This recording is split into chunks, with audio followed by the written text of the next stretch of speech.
Okay, so now the issue would be, well, how can you set your life up so that you can be without that resentment?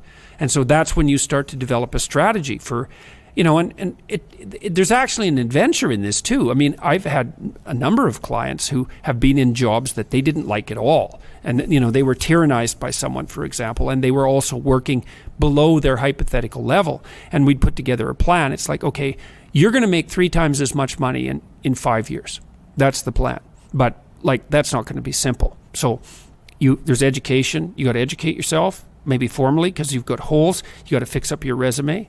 You've got to overcome your fear of being interviewed. You have to start sending out 50 resumes a week on a regular basis and be prepared for a 99% rejection rate.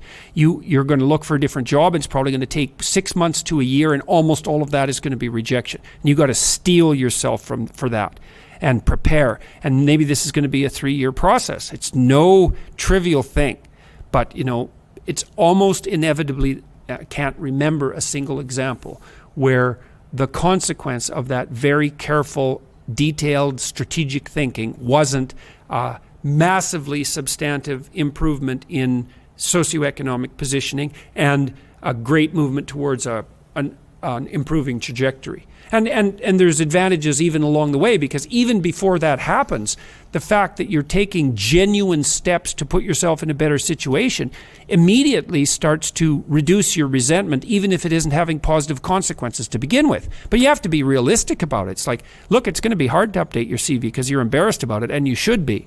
Right? It's no wonder you're embarrassed about it. And then, well, of course you don't want to go be interviewed because you're not very good at it. And there's holes in your story, and you can be made nervous easily, and you're not a very good advocate for yourself. So there's a lot of improvement that needs to be done there.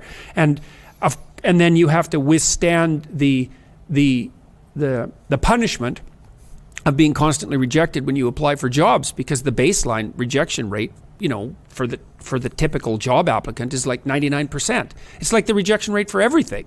Is this going to work? No. But if you do it 100 times, it might work once. That's all you need. That's exactly it. You only need that once. And so the truth there isn't to yell at your boss. The truth there is to get your life together. Yeah.